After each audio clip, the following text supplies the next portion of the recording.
Welcome back to Poker Railbird. I'm Terry Wood, and today we're diving deep into one of the most powerful tools in your poker arsenal, raising.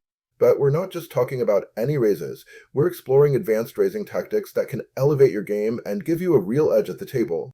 In this video, we're going to break down 3 advanced reasons for raising for value, exploiting your opponent's tendencies, and raising for protection. These tactics are not just about increasing the pot, they're actually about controlling the game, applying pressure, and ultimately, winning more hands. Understanding these advanced raising tactics will help you make more informed decisions at the table. Let's get to it. First up, let's talk about raising for value. This is one of the most fundamental concepts in poker, yet it's often misunderstood. Raising for value simply means that you're raising to increase the pot size when you believe you have the best hand. The goal is to get more chips into the pot when the odds are in your favor, maximizing your profit in the long run. But raising for value isn't just about getting more money into the pot. You also need to consider the pot odds you're giving your opponents, the texture of the board, and player tendencies. This is especially crucial on wet boards where there are potential draws that could complete if your opponents are given the right price to call. Let me give you an example. Imagine the pot is $50 and the under the gun player bets $35. The player in the hijack position calls, making the pot $120. The action is on you.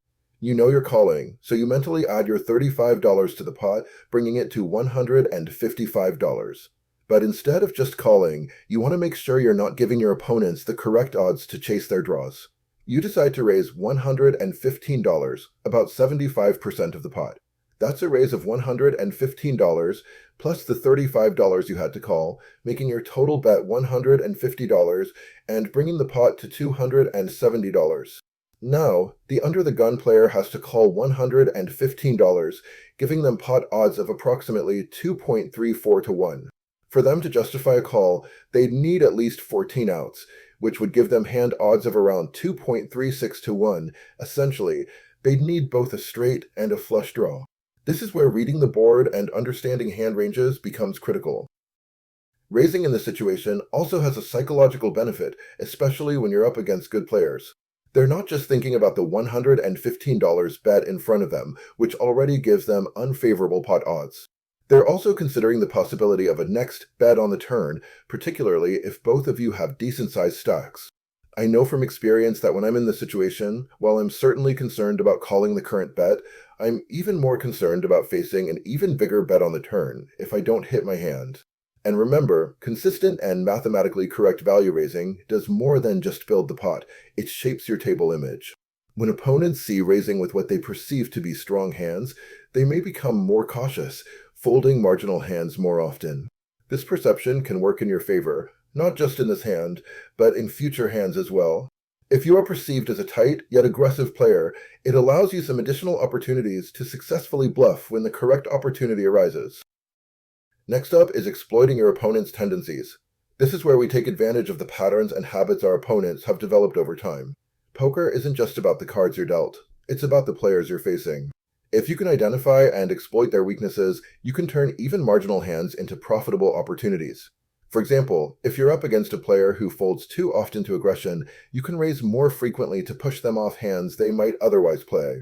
Conversely, if you're playing against a loose player who loves to call with weak hands, you can raise larger amounts when you have a strong hand, knowing they're likely to pay you off. However, regardless of player tendencies, it's crucial to be ever mindful of the board texture and each opponent's potential hand range.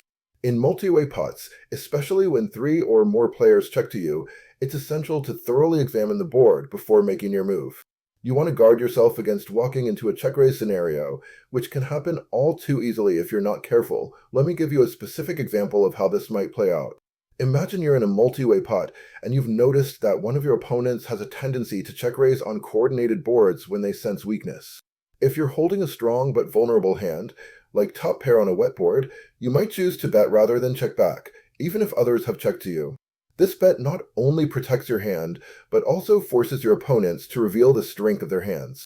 However, if you suspect that a check raise is coming and you have a marginal hand, you might decide to check back instead, keeping the pot manageable and avoiding a tough decision. This kind of strategic thinking ties directly into what we discussed earlier about raising for value. When you're exploiting tendencies, you're not just raising to increase the pot size, you're also raising to control the action, protect your hand, and apply psychological pressure. These concepts are interconnected and form the foundation of a well-rounded poker strategy. When you're playing against skilled opponents, there's often a metagame happening within the broader poker game.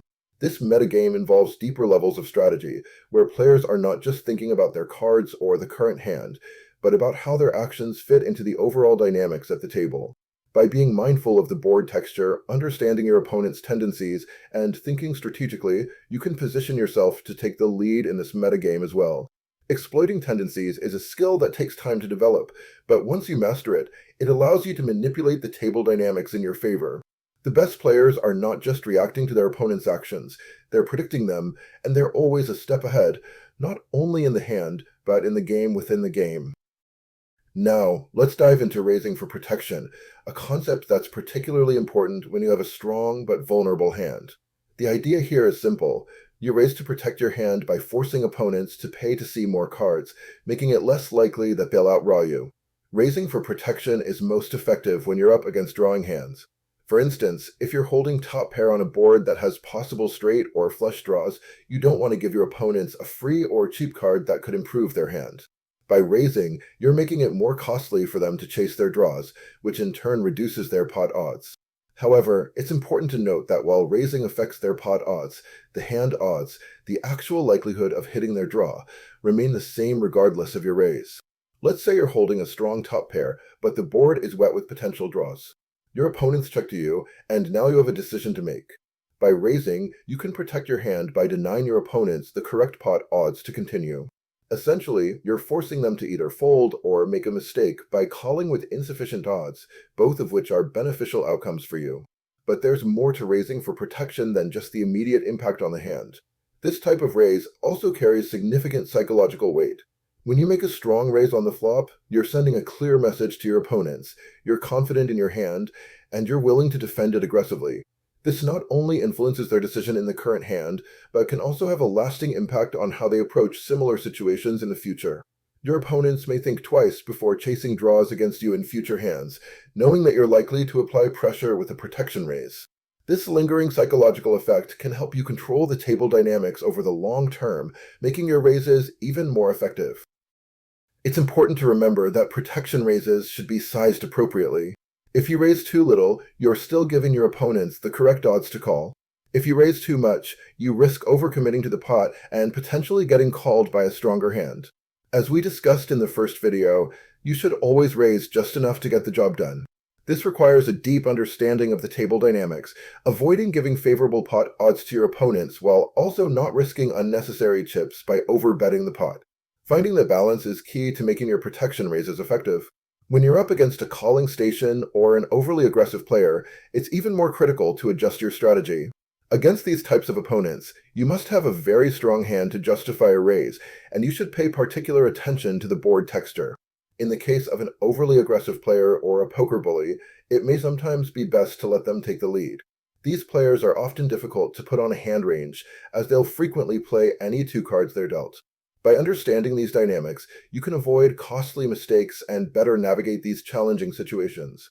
Raising for protection is a powerful tool in your poker arsenal.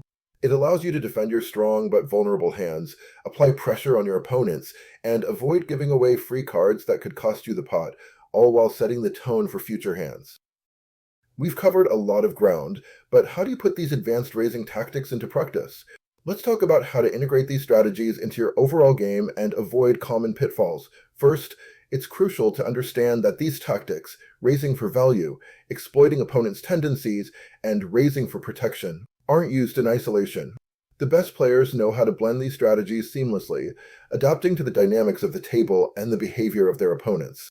For example, if you're up against a loose player who often calls with marginal hands, you can combine value and protection raises to maximize your winnings while discouraging them from chasing draws. But poker is a situational game. What works in one session might not work in another. That's why it's important to adapt your strategy to the specific table dynamics. In a game full of loose players, you might lean more heavily on value raises, while at a tighter table, exploiting opponents' tendencies to fold becomes more valuable. One of the most common mistakes players make is overcommitting to the pot with a marginal hand. Just because you've raised doesn't mean you have to continue betting if the situation changes. Being able to reevaluate the strength of your hand as the board develops is crucial to maintaining a strong position. Another pitfall to watch out for is misreading your opponent's tendencies. Not all players are as predictable as they might seem. What you perceive as a tendency could be a one-off behavior, so always confirm patterns in more than one situation before relying on them to make significant strategic decisions. And remember, your position at the table plays a huge role in how effective these tactics will be.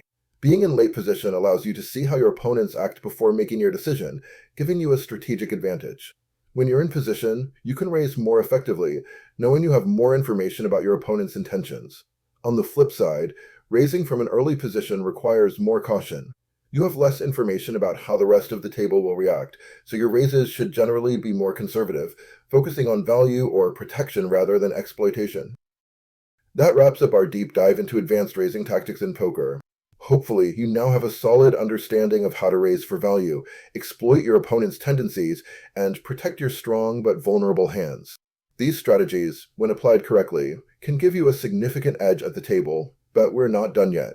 In the next video of this series, we'll explore the strategic and psychological reasons for raising, a deeper look into how your raises can influence not just the pot, but your opponent's mindset and your overall table image.